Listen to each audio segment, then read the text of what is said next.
And we can repeat one of the two which we have already learned and learn a new one. The recording of Manju, but how to play it? With a computer. Well, that we can do maybe as an extra thing. We must prepare because it's somewhere on the... Yeah, that's right. I mean, we cannot do it like that. Ich habe das mit auf dem Computer. Ich habe das schon auf dem Computer gespielt. Wir können das jederzeit abspielen. Yeah. So that we can do it outside the class, either in the evening or if everything is prepared, then we can. The close of the class in the mic it becomes loud.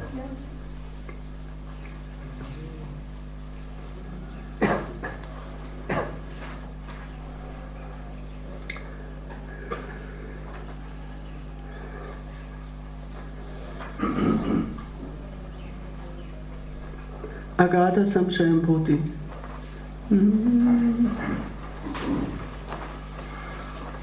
Agata Samshayam Bhuti Samudavanatorinim Vande Vichitrapadam Chitram Tam Guru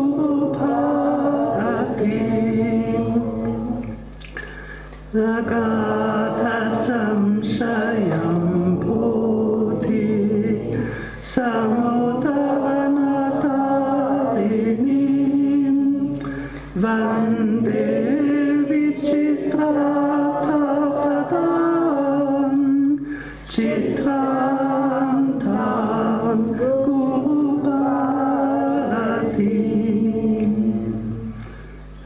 It's not yet perfect, but we will try again with Manju's.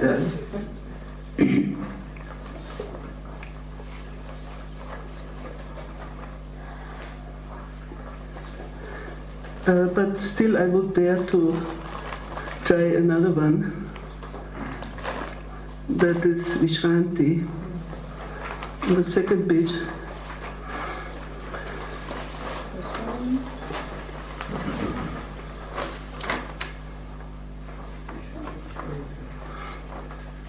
It is connected because we are all the time dealing with Shakti,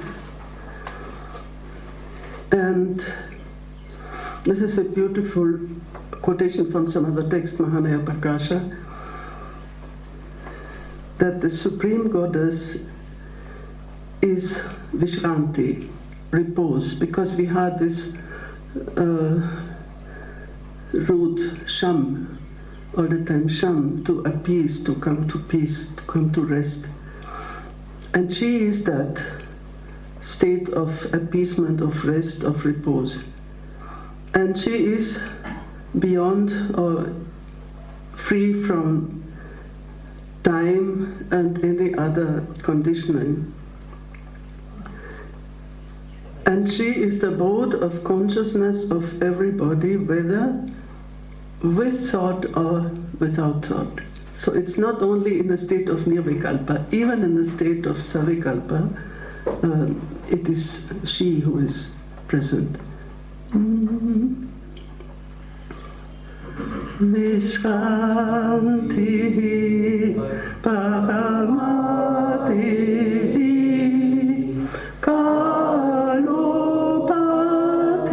Vivachita Savikalpa Vikalpanam Sarvasam Samvidhanaya. Maybe first only those who already know it, and then the others can join in the next time. Vishranti Paramati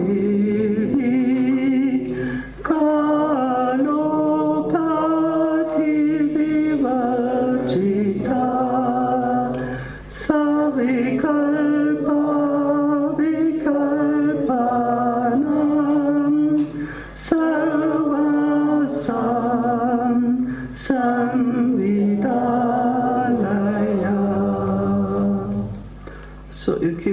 back of your mind, and then we'll revive it occasionally.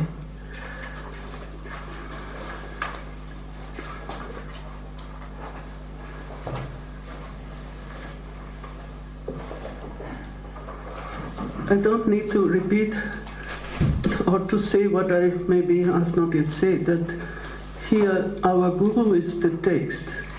Our Guru is, in a way, Vasugupta.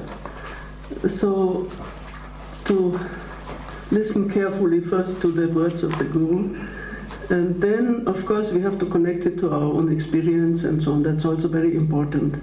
But to follow the logic of the text, first of all, and then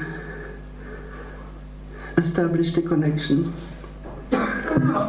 Now, what is also important, especially for those who have, and most of us have done, who has not studied Vijnana Bhairava, may I ask? I think the absolute minority. So, for those who have done it, and of course for those who have not done it even more, the connection between Spanda Kārikā and Vijnana Bhairava is very essential, because they are totally interrelated and complementing each other. Now, what we have done in the last morning session, there was this expression, again I meant that, can you close this? No, not this one, here. Just in the draft, you know.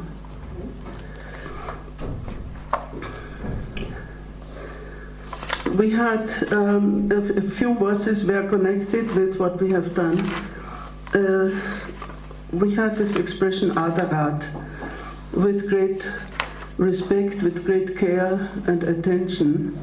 And this is actually the definition of the spiritual worship in Vijnana Bhairava. If you remember that Vijnana Bhairava, all the acts of ritual worship, they are reinterpreted in a spiritual way. And the first and most common act, of course, in all Hindu or Indian ritual is puja. Now, how he defines puja is puja nama na pushpadhyaya yamati kriyate dritha nirvikalpe parevyomni sa puja hiyadarat laya. It's just to remind you, but I think it is very much in your worship. Does not consist in offering flowers and other substances. The real worship consists rather in setting one's mind firmly on the supreme void of thought-free consciousness. This worship is an absorption with great fervor and respect. It's a beautiful definition of puja. What is a real puja? Setting your mind in that supreme void of consciousness. And it is to be done with in an absorption full of respect. So it's not a contrast. You know, we think that the yogi is sitting in samadhi, he doesn't need to respect, or that laya is of course the total absorption. But no. And that's this whole transformation of something which is an act of establishing oneself in that supreme void of consciousness, but it has to be done with care, with awareness, with respect, with devotion. And so adara, as we have seen, also has that implication of care, attention, even love. Surrender, or it's not exactly surrender, but something of that sort. So whatever spiritual act we are doing, if it is not combined with that adara, then it is blowing up of the ego. We know so many religious people who are doing their puja with a lot of pride and abhimana, and so that is not. That is this adara is missing. This total respect and self-giving, and so this is the beautiful definition of puja in the Vijnana Bhairava, which relates to what we have done in, excuse me? Tell us what the shloka is, the number of the shloka. Number shloka is 147.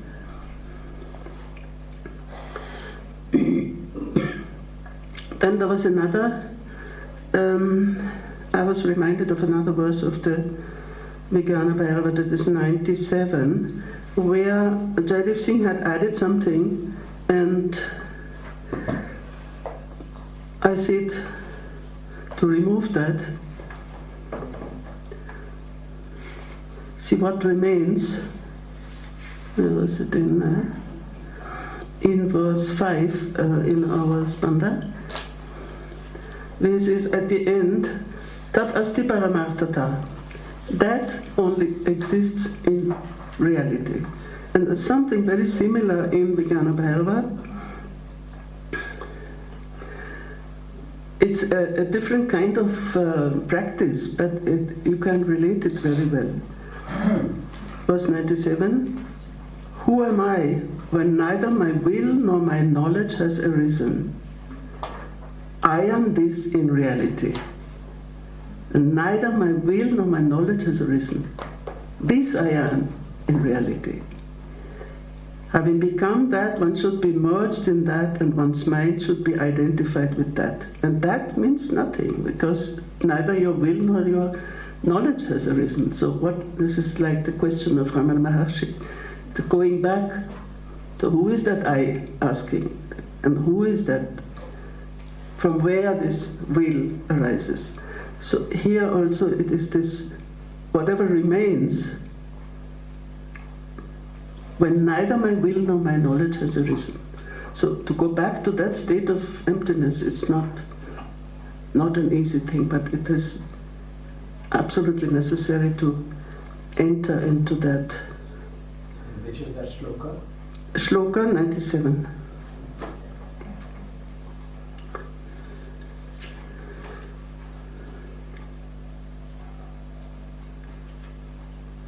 Yes, now coming back to our Spanda. People often ask, why is Kashmir Shaivism not concerned about yama niyama and these ethical principles as a precondition for the spiritual experience and so on. You don't find it here, actually. Don't find it. And it is mostly presupposed.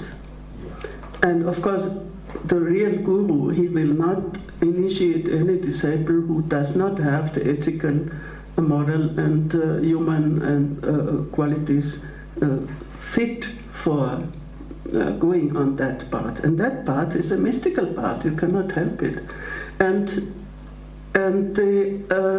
all these authors, they are very quick in entering, there is a preparatory stage and an analysis of what is going on in your consciousness, in your sense experience, and so on and so on.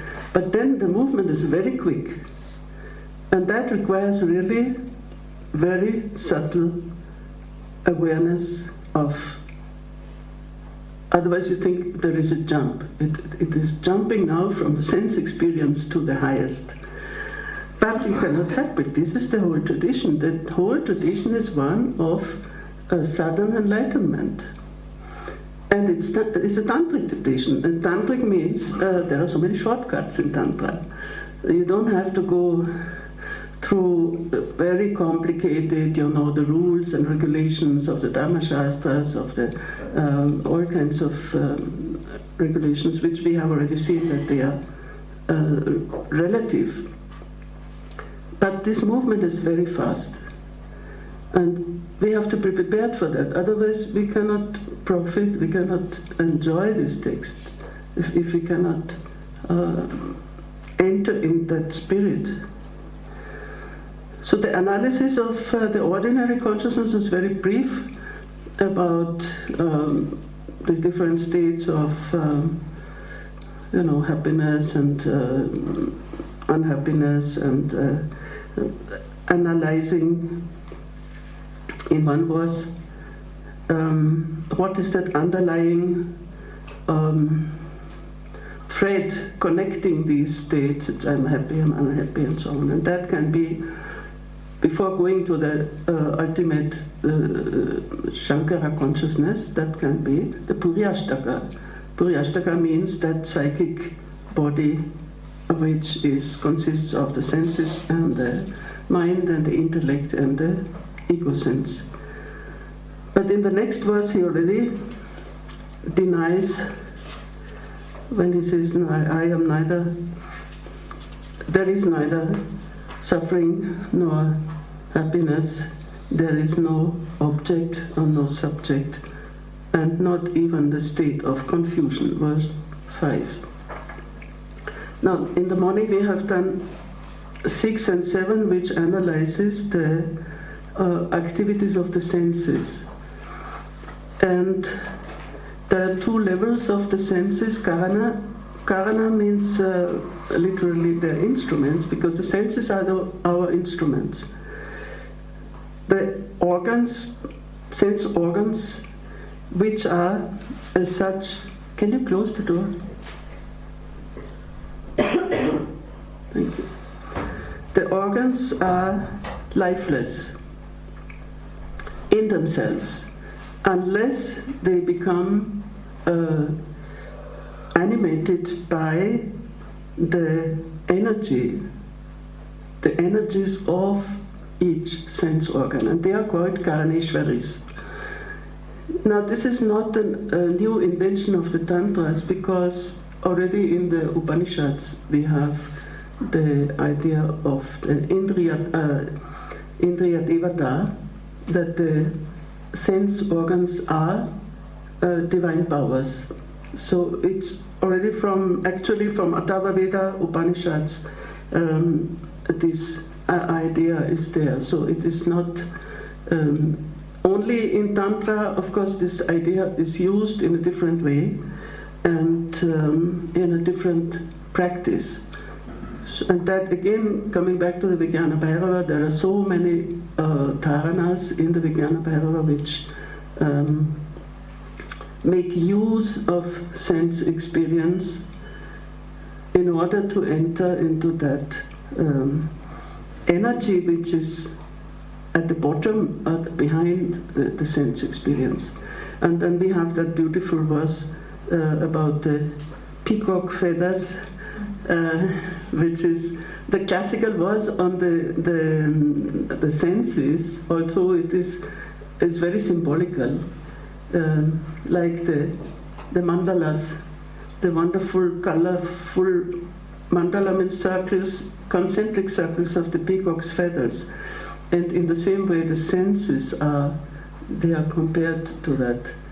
And in the center, there is a dark spot. I mean, the central circle is dark, and that is shunya, that is void. So that every sense experience ultimately terminates in the void. So it is very symbolic, and therefore it is quoted so frequently, because it's not so easy to understand, but it is very easy to enter into meditation by using this verse.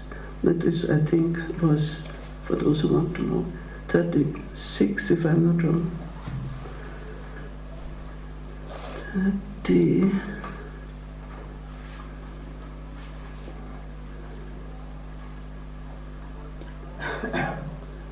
Oh, yeah. No.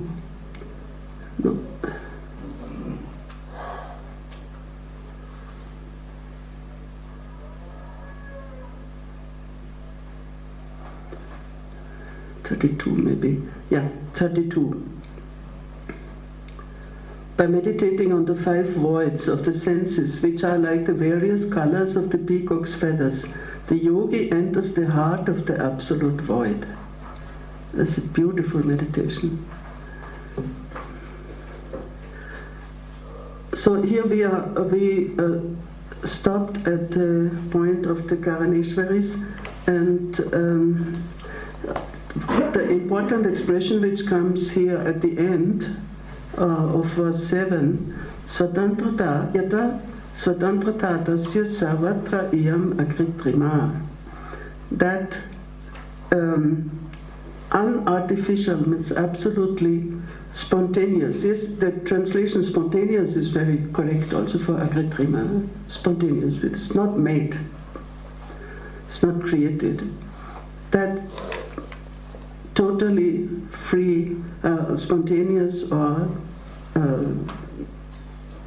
freedom prevails everywhere.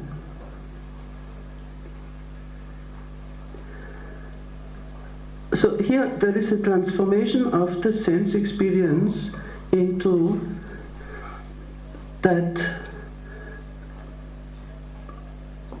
divine freedom.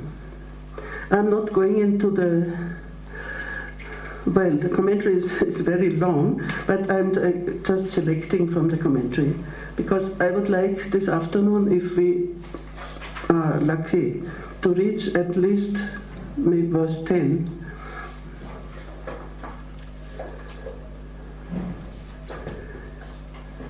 Now, interestingly, Kshemaraja immediately connects these two verses with one Shiva Sutra, which is Udyamo Bhairava.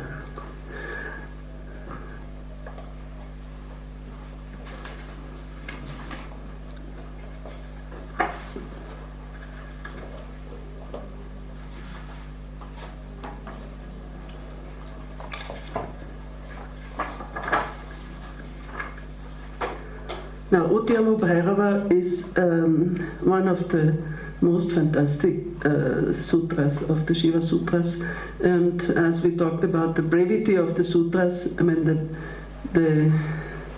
it cannot be surpassed. Udyamo Bhairava. In a way, it's a definition of Bhairava, but you can of course take it from both sides. Who is Bhairava? What is Bhairava? Bhairava is Udyama. And Udyama is such a fantastic word. I see this prefix ud always means something elevating, rising, pushing up, as Silvan says, elan, uprising along. And yam means also controlling, and so these two things, there is an effort also, but it's not a willful effort. It is a push, it's a kind of inner push which to rise up. So Bhairava is that inner push for rising up. Swamiji used to say you have to be elevated. So that is, you can also say that elevation is Bhairava. Shambharupaya. It is Shambharupaya. Shabdartha. Shambharupaya. Shambharupaya. Yes. It is the highest, at the highest level, highest means, yes.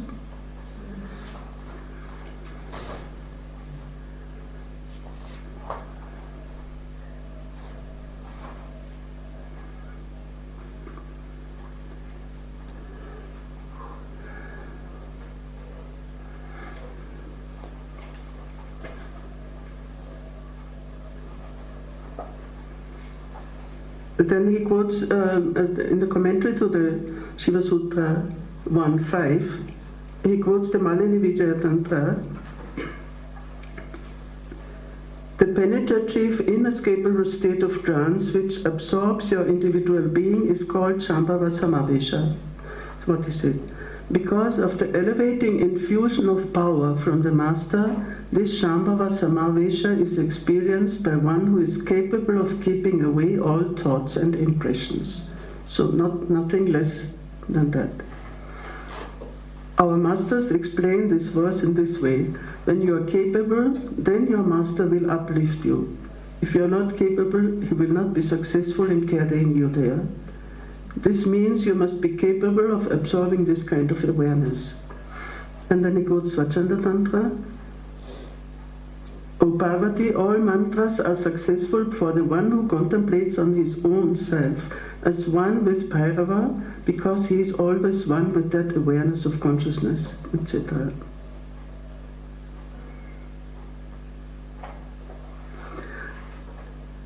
Here it is explained how, after instantaneously taking hold of supreme consciousness, one attains establishment in Bhairava, by which establishment he destroys the threefold bondage of ignorance.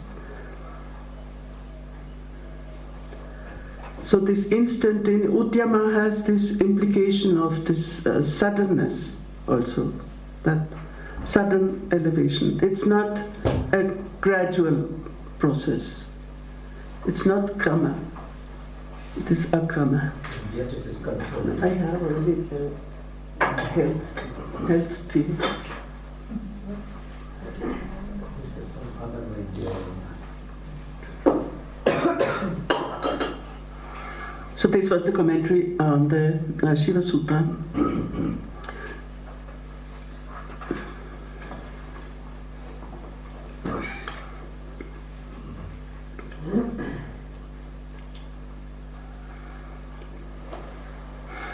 So he connects this verse 6-7, that principle which has been finally ascertained with the exposition of Udyama Bhairava given in Shiva Sutra should be examined with great care and reverence.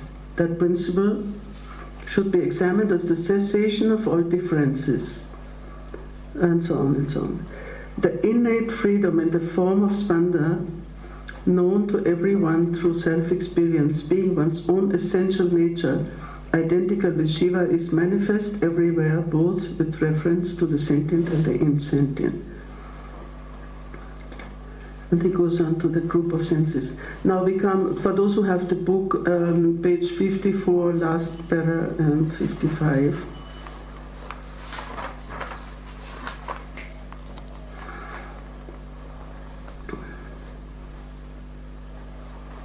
Or did we already do this? No. I'm forgetting. No? Well, in the previous paragraph he summarizes, but actually it's a summary of what we have already translated. Then this para starting, though from the esoteric point of view there is no such thing as insentient group of senses. Rather, it is the sense divinities which are of the nature of consciousness that expand in that way. Still, in this world, a pupil has to be taught at first according to well-known beliefs, and then gradually he has to be led to the teaching of esoteric matters. So what he translates as esoteric is rahasya.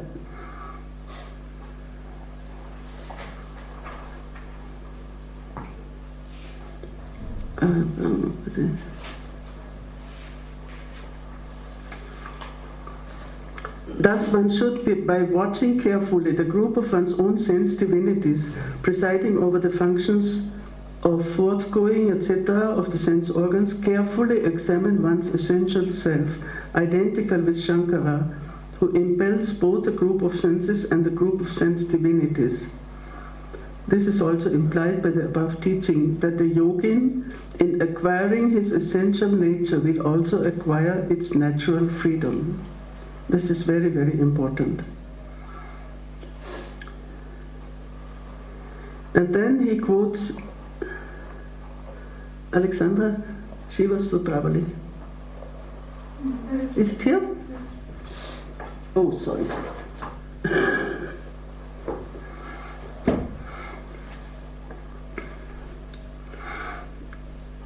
Again, what I said in the morning, that these two texts, though they are so different, one is a Tantra, Vijnana Bhairava, and the other is a Bhakti text, Shiva Sutravali, but they are always quoted in the context of experience, when it comes to experience. And Shiva Sutravali has, of course, many verses connected with the senses, sense experience, but this one which he quotes here is very fitting. Let me see if she has a better translation. 8:5.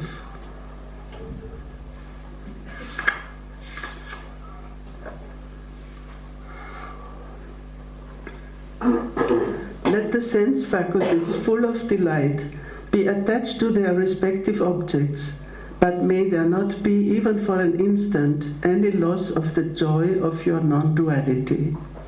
Now, this is very important. See, that if you say, well, let the senses go out, but then the danger of being lost in the sense objects and being distracted. But this is precisely the attitude of Utpaladeva, that let the senses be, enjoy their objects, but without losing the state of non-duality with the Lord. So this is such a beautiful, it is 8.5. Shiva Stotravali 8.5. Let the sense faculties, full of delight, be attached to their respective objects, but may there not be, even for an instant, any loss of the joy of your non-duality. This is most. So this is people who think, well, there is a contradiction between bhakti and Advaita, how can they go together, and so on. And let them meditate on this kind of verses and put them into practice. This is so beautiful. He has another verse where he says, the senses in the natural way, they are like lumps of clay, they are heavy like lumps of clay. But when they are enlivened by you, they become like feathery, cotton, when you, flocks of cotton flying in the air. So they become so light. So this transformation from the senses being heavy like lumps of clay and being transformed into flags of cotton flying in the air. This is another beautiful image in Shiva Stotravali. So this is that kind of transformation he's referring to here, from the sense experience as sense organs as something heavy and lifeless.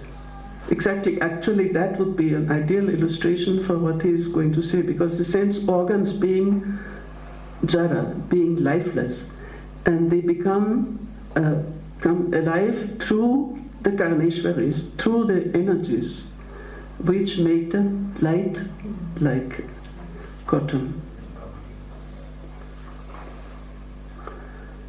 Okay, now we can move to the next verse.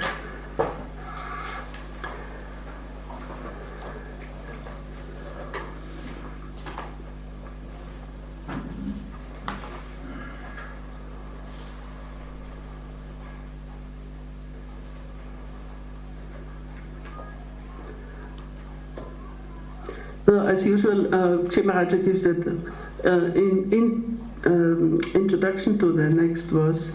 How is it said that the essences, having obtained consciousness from the Spanda principle, move towards objects when it is known that the experience himself by his own will directs the senses? How is this also said that principle should be examined with great care, because our desire moves only towards outside and does not exert itself in marching towards the examination of that reality, and so on? Then the answer is this. Nahi icha nodanasya ayam kārikātvena vartate apitu atma balasparshat purushas tatsamo bhavet. Now here he moves very quickly now.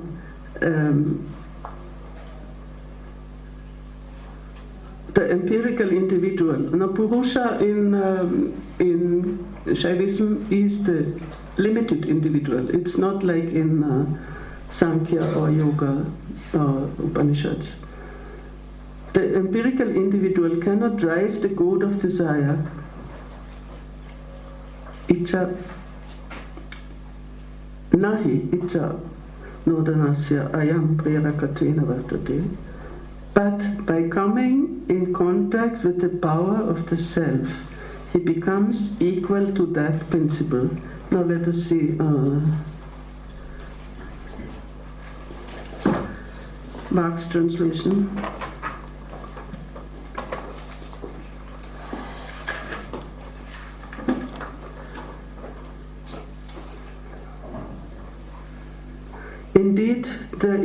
individual soul does not activate the impulse of the will which directs the body's activity by himself alone, but through his contact with his own inner strength made in such a way that he identifies with it, thus acquiring its power. Well, you see, it's always difficult to translate without adding anything.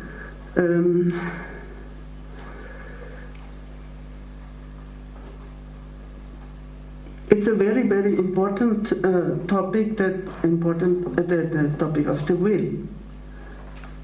Now, will has basically two levels. One is the individual and the other is the universal. Before we had this absolute freedom, that's of course the divine level. But here, even the impulse, of course, Icha to translate as will is also a problem, but impulse is in a way good, but it doesn't also serve all the purposes of Icha Shakti.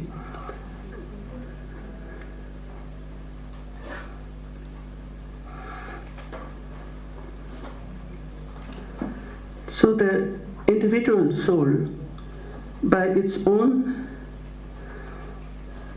willpower, cannot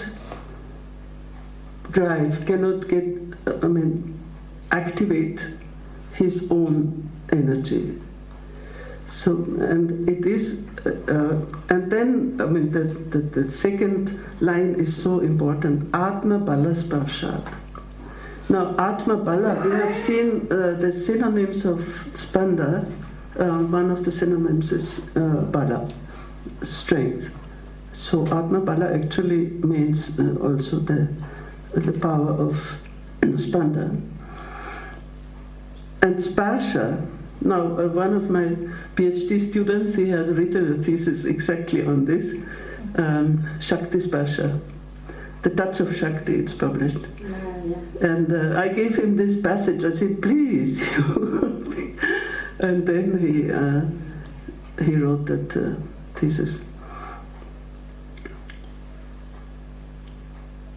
By the touch of the power of the self.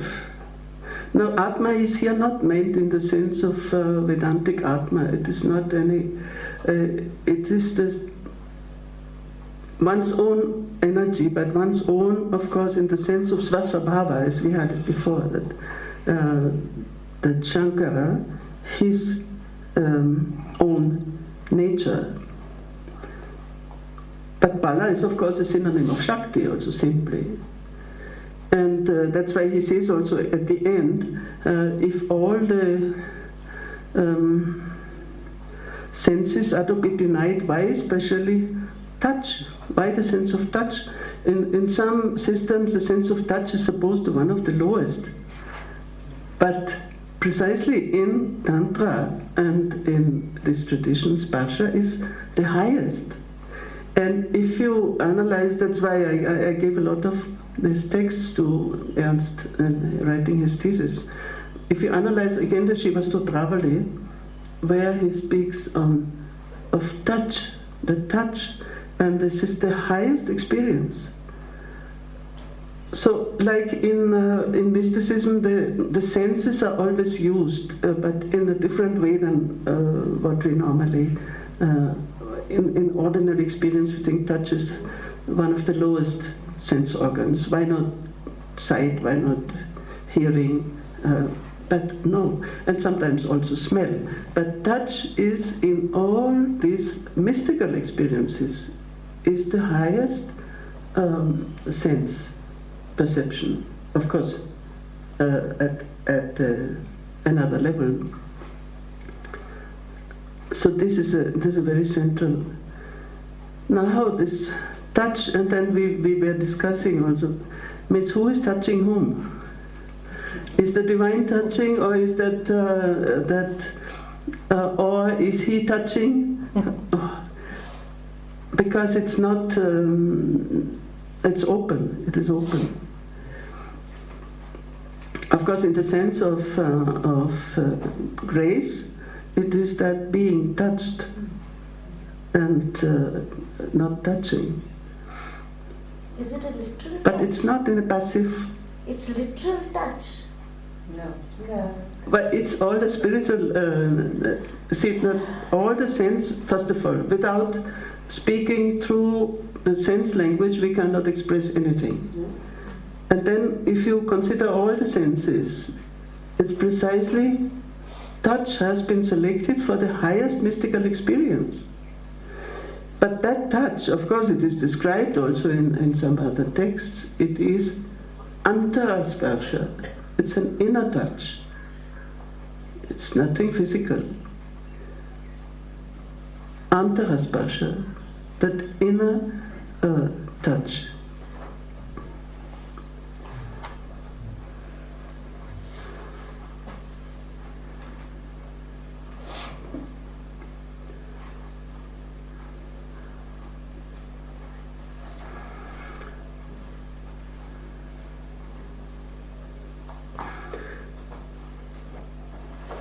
Yeah, and then tatsamobhavet, again to that. To that means to that energy, Atmabala. He becomes equal to that, means he attains the same power, the same strength.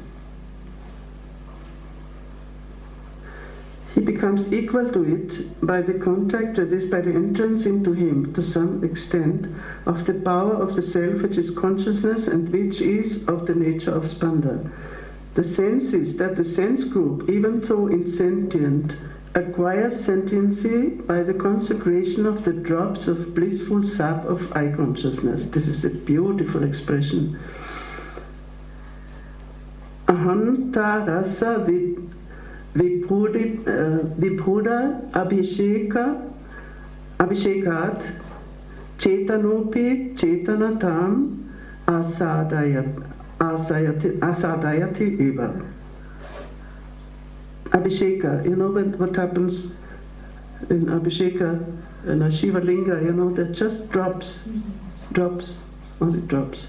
So this drops is another beautiful image, you know, by that Abhisheka, by that these drops of the blissful rasa falling on and transforming that consciousness.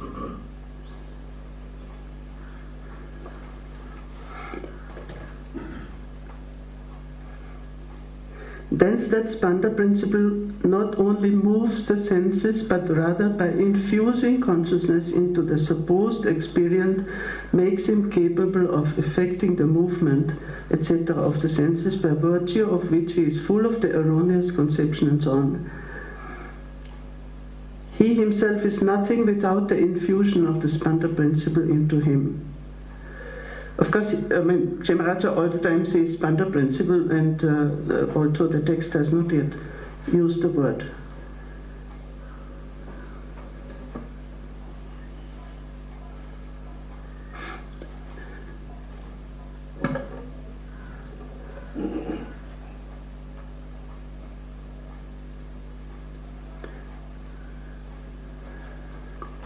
So we're coming to the last part of the commentary. Page 59. Satyam, true. This empirical individual cannot move his desire to examine the Spanda principle, because before he had given the injunction, you should examine this, no? You remember before? Pariksha. You should examine how the senses are moving to the objects and then returning, being reabsorbed, etc. The empirical individual cannot move his desire to examine the Spanda principle, nor is he capable of experiencing that reality by desire, because it is beyond the range of thought. Spanda tattva. Pravartate na ichaya tattvam vishaye kartum kshamas tasya avikalpya tvat, because it is unthinkable, unthought beyond the range of thought. Even then, when calming down his desire, which is in pursuit of objects of pleasure, by at first allowing it to have its enjoyment, he contacts the Spanda principle, which is the power of the inner self, and which endows his senses with consciousness.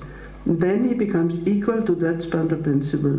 That is, by being immersed in that reality, he acquires freedom everywhere. Since such is the case, that principle should be examined. This is the sense. The expression by the touch of the power of the self has been used because the quality of touch is predominant in the stage of Shakti. So that is true.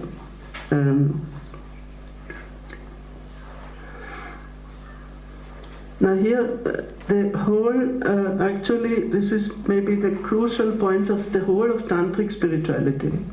See how the sense experience is transformed into a divine or spiritual experience. And this is the whole turning point. The first question is, who is the subject who has the will, that Icha? Whose will is it? As long as it is our individual limited will, we have talked about Priyashtaka and so on, we cannot touch that power. And we get lost in the externals, we get lost. But only when we are touched by that power, and that it is no longer our will, it is something acting through us, and then we become equal to that by the touch of that power.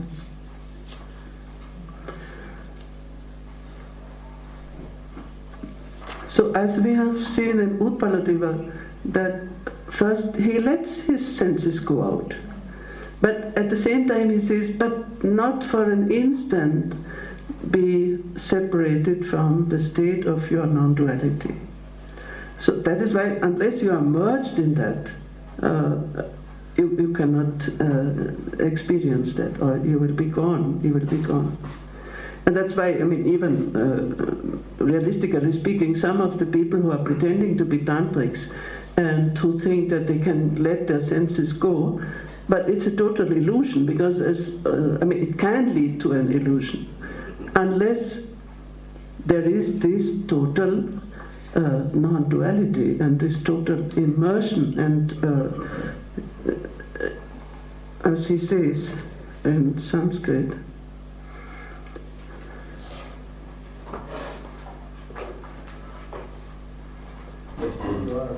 Atma Pashamaya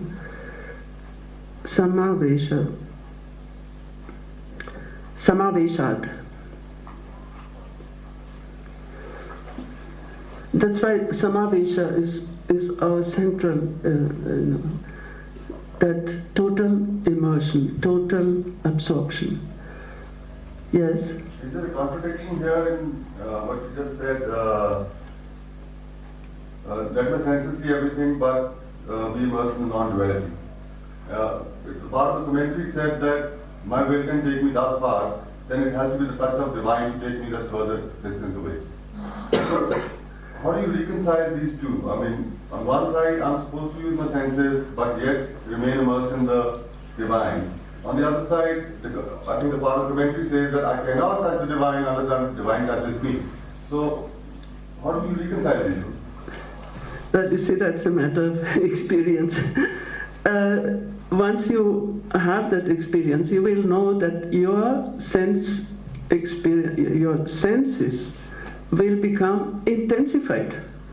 It's not that you don't experience. And that's the whole of Vijnana Bhairava says that. See, the sense experience becomes intensified if you are immersed in that consciousness, which is actually driving that sense experience. And because it's very easy to understand even logically, because our limited ego, it can only have a limited enjoyment even. See how, if if we think of the whole beauty of the universe, how can we enjoy it? Because we are so limited by all these five kanchukas, the space, time, and so on and so on. And it is only when you are entering into that stream of consciousness which is enlivening the whole sense experience, and then you are not separated, and that flow goes out and it goes in. It is a that's what he said before. Let it go out and let it come back. Samhara. And that's the other sense of samhara, srishti, sthiti, samhara. Creation means going out and then let it enjoy it for some time. And then samhara, and then withdrawing inside again. And this is, it's such a absolutely overwhelming, which you can never experience in the level of your individual consciousness. That's why the mystics are also the greatest poets, because they can experience in a much wider and deeper sense even the beauty of the world. Yes? But before someone can experience that non-dual state, and should you abstain from the senses until one perfects that, and then can enjoy the senses to its ultimate? That's what he's not saying here. He is not at all saying here. But the only question is in what state of mind, not mind, state of consciousness you are enjoying the senses. So that is a question of viveka, you have to discriminate. And that's why I say some of these tantric gurus, who let themselves go, they think, well, they're already beyond, they're already in that state, but then it may also cause a fall if you're not firmly established in that non-duality. But so either your guru has to tell you to be careful, or to go ahead, or to go whatever, or you have to feel it yourself, where is the limit.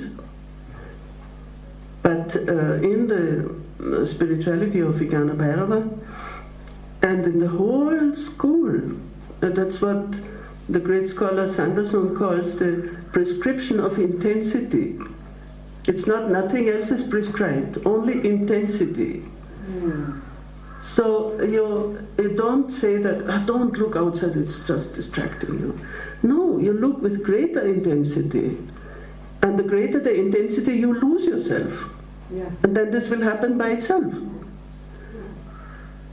And this is what happens in aesthetic experience. That's why these authors are so fond of aesthetic experience, because it's an experience which draws you out of your individual self and merges you into that beauty. And then from that beauty, again, one step further to the divine. This is the whole crucial point of that whole tantric, non-dualistic tantric spirituality.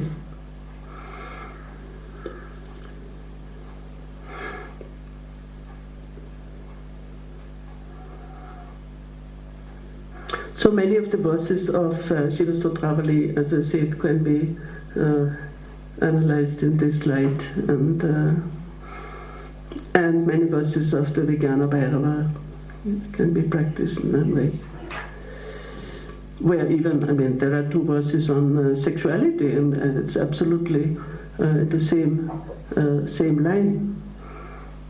But the condition is always in what state of consciousness you are practicing. Can we do one more? Yes. Yeah. Now, this is one of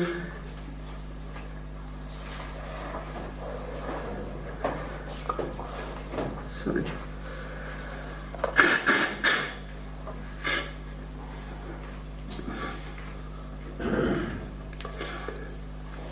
I wouldn't say only my favorite, but one of the favorite of the whole tradition, because some half verses, they are quoted again and again and again and again, because they are so precise.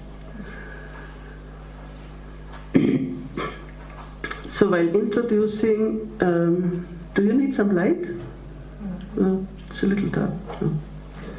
Introducing verse 9, Krimaraja says, a question arises here. Why does this embodied self not shine in all its perfection, even though it is of the nature of the greatest Lord?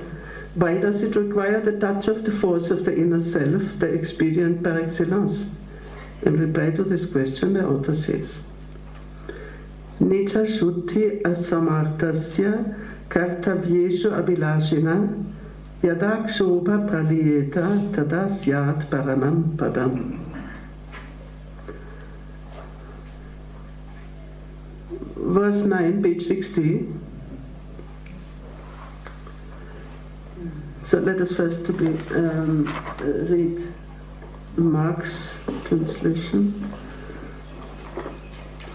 An individual who, though desirous of doing various things, but incapable of doing them due to his innate impurity, experiences the supreme state when the disruption of his false ego ceases. Of course, he also adds his own. So I am always trying to be as close to the original without adding, if possible. Now, Jaidev Singh says, when the perturbation of that empirical individual who is incapacitated by his own impurity and is attached to actions disappears, then the highest state appears. So what are here? Just two lines. One line is the line of bondage, and the other line is the line of absolute liberation. So what is that bondage? One's own impurity, Nicha Ashuddhi. And see what, this question has already been raised here. What is actually the hindrance? Why we cannot always be in that state? Because of our own limitations, of our own impurity, which makes us incapable of doing whatever we would like to do. Living alone the highest experience, but even other things. We know that we would like to do so many things, but we are not able to. Because of the conjugas, of course, because of so many limitations. And here it is simplified in the way, Nicha Ashuddhi, one's own impurity. And asamartasya means incapacitated. And we know many times, that even we have a best intention of doing something, or even we have some good idea and so on, but we're just not able to do it. So what is hindering us? What is blocking us? What is causing that blockage? And kartavyeshu abhilashina. Now, this is a beautiful, maybe diagnosis of the modern man, that we are so much attached to activity.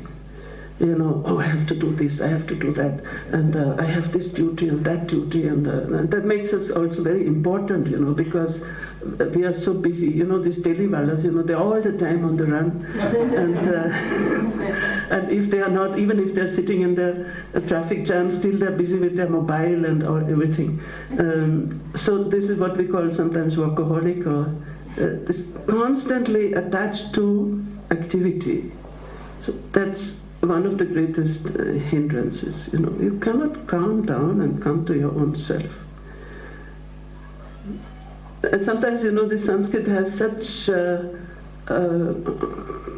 precise expressions, which can be very much applied to our present mentality. Kartavyeshu abhilashina. But then, so all this being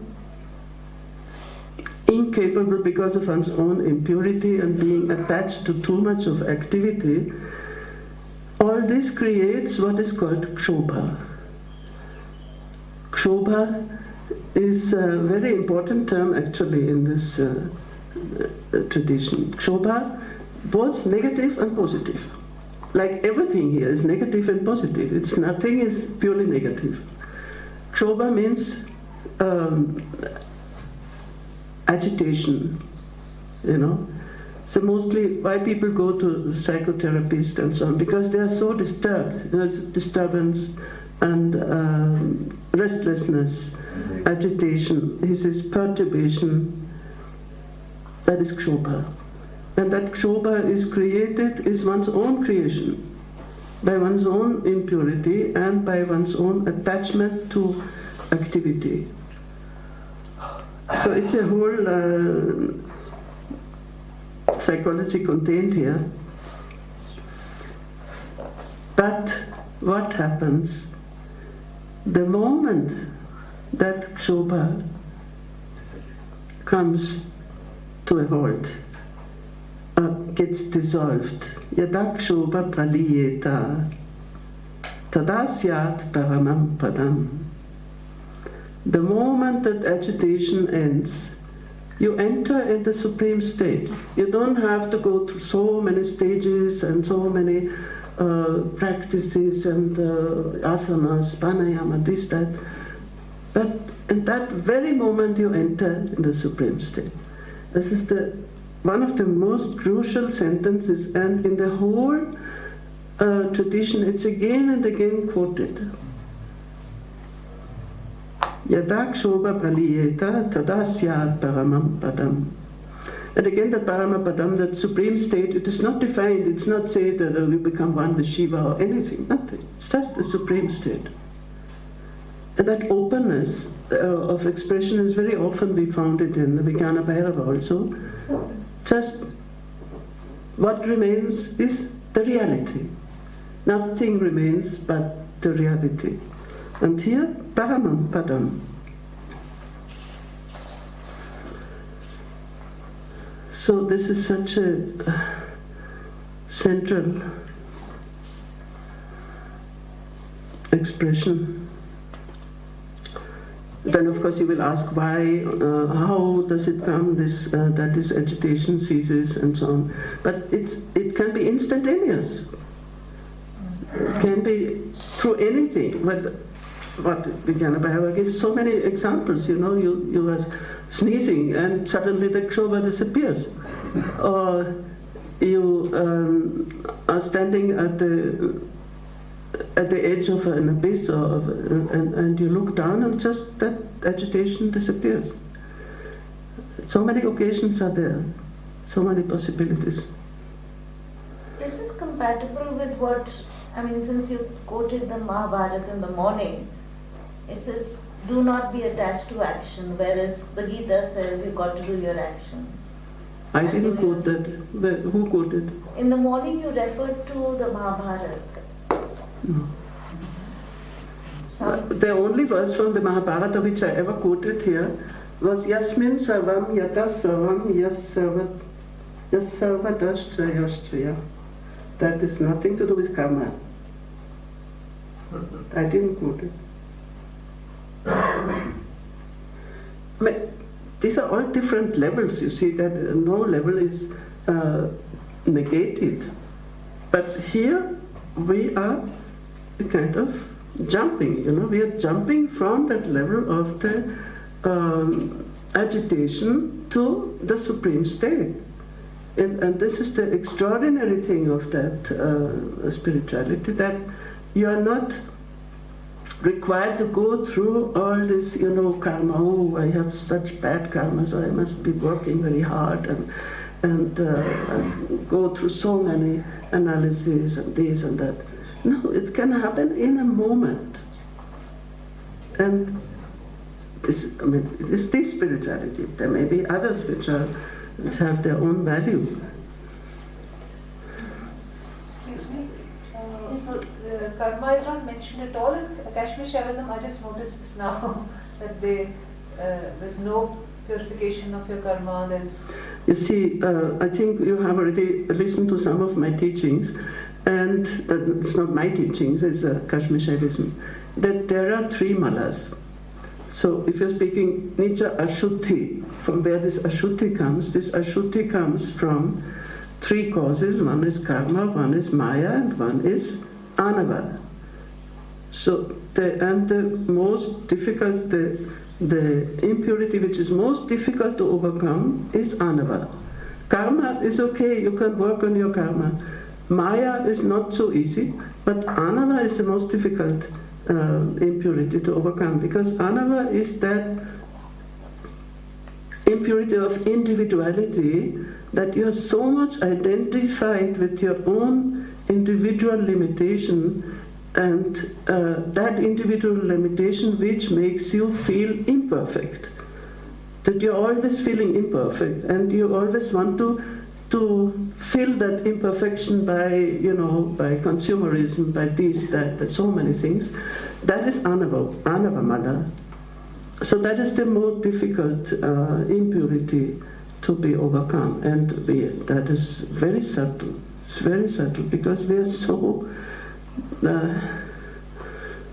until we are completely, emptied. We are so much identified with our individuality and with this sense of incompleteness. That's mostly defined. Anava mala is. That is the identity with the body.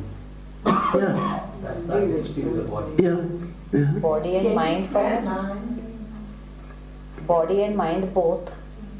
The individual's body and mind, what he is thinking. Yeah, that's all part of it. It's all. Can we say that the individual personality, we are so much bothered to perfect it, which cannot be perfected?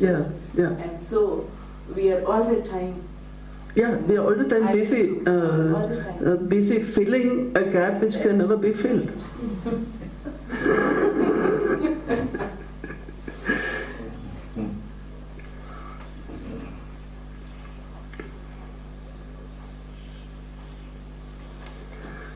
So now let us come to that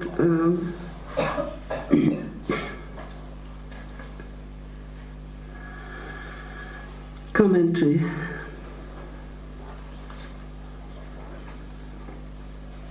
It's so small print that it's very difficult to read. The Sanskrit, I mean. And he, of course, comes, he speaks what you say about the malas, the limitations, what causes that impurity. The anava mala is the first ashuddhi. This occurs when Icha Shakti, willpower, becomes limited owing to non-contemplation of its essential nature, and so on and so on. Jnana Shakti, thank you. Being polluted by the 5 kanchakas or coverings of Maya, arisen from that, gradually acquires limitation. So this is all the analysis of the ashuddhi, of the impurity. And Kriya Shakti, the power of, the 5 Shaktis, the 5 powers of Shiva, leave alone Chit Ananda, but Icha Jnana Kriya, which become limited in the case of the individual. Kriya Shakti gets limited gradually in the sphere of difference when omnipotence is reduced to limited activity, and so on, till at last by the formation of the organs of action, the empirical individual gets limited to the utmost extent. He thus performs good and bad acts, and this is then karma mala, so that's where your karma comes. But as in this system, the malas are nothing substantial. Like in Shaiva Siddhanta, malas are substantial. They are so substantial that you need a lot of ritual, initiation, this and that to get rid of them. And they say that it's like when you have a cataract in the eye, which I do have, you cannot get rid of it unless it is operated. And that operation is done by ritual. But in the non-dual system, that these malas are not considered to be substantial. They are superficial. They are to be taken seriously, but they can be overcome even without ritual, even by an act of grace, by an act of knowledge, by an act of insight, and so on. So there are other ways of overcoming these malas. Thus, by such impurity, the individual becomes devoid of omniscience and omnipotence. And then, when he, what I said is Kartavyeshu Abhilashinaha, page 62 in the middle, being thus incapacitated, he is attached to all kinds of actions, worldly and those prescribed by the scriptures. Means not only worldly actions, even religious activities are also bondage. On account of the non-attainment of all his desired objects, he is distracted by his desires and is unable to find rest in his essential nature, even for a moment. I think this is such a beautiful definition, what I said before, that not only worldly activities, but even religious activities. See, there are people who are constantly busy, doing their. I live in Benares, all these pandits, you go to them and say, no, Pandit puja kare, and they all the time, busy with some kind of puja or something, and it's another kind of another kind of bondage, and nothing against it at its own stage. So this phrase, I find it very beautiful. Being thus Laukika Shastriya Anushtana. See, both Laukika and Shastriya Anushtana. See, these activities can be worldly or religious.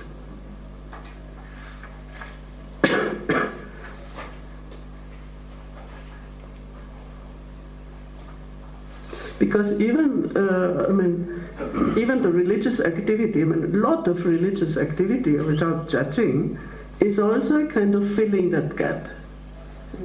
What we say, that trying to fill that gap,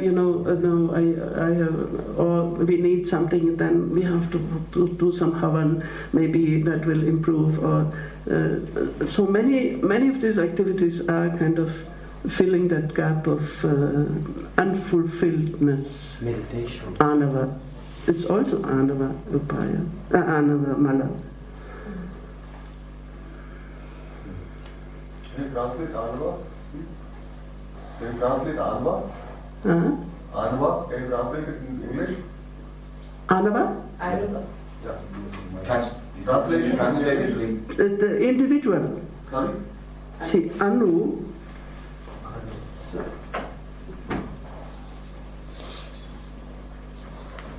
Small identity.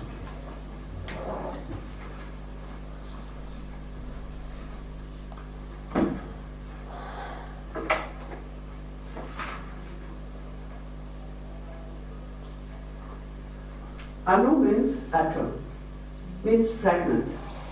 So whatever is connected with the individual is called anu. Because we have fragmented ourselves, we have separated ourselves from the totality, so we are like atoms. And the impurity attached to that fragmented being is called anava.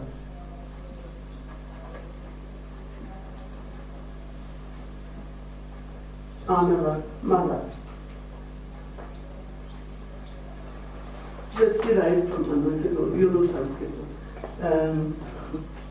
That means, maybe in the Krishnamurti's language, the impurity of fragmentation. Yes. Fragmentation. It is due to the fragmentation. Yeah. And of course, there is a remedy for everything. There is the anava upaya.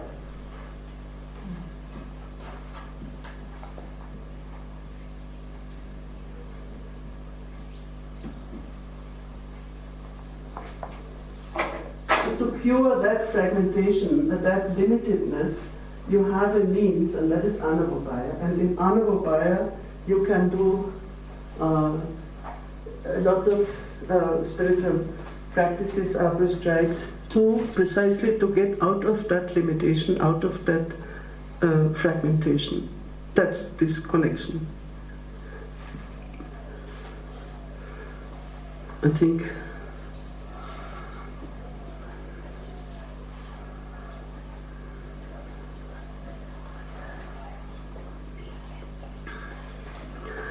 at the end of when he summarizes the whole meaning of that verse, which is so central that we are not proceeding further today, and at the end he summarizes again by a verse from Vigyana Bhairava, which is 138.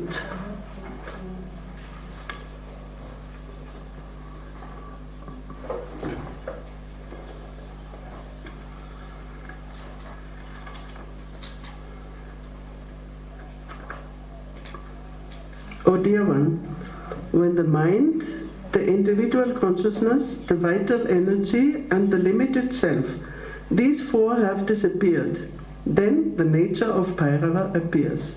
So it's the same thing expressed in a different way. He doesn't say Kshoba, but Kshoba consists of the mental agitation and limited consciousness and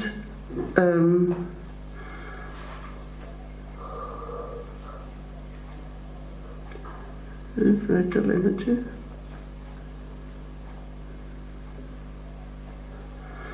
Limited self, here doesn't say Anu, but it is the same. When these four have disappeared, then the nature of Bhairava appears. So it's the same, that suddenness. And he doesn't say here how they will disappear or in what instance it happens. It can happen any moment, it can happen in any situation, and that's what Vigyana Bhairava says. Different situations where suddenly, your mental disturbances suddenly disappears, suddenly dissolves. So it's not always just through a process of liberating your mind from thoughts and this, that, but it is sudden. So in this verse and in the Vigyana Bhairava, it is something happening suddenly. I think we stop here, and this is very crucial, and tomorrow we come to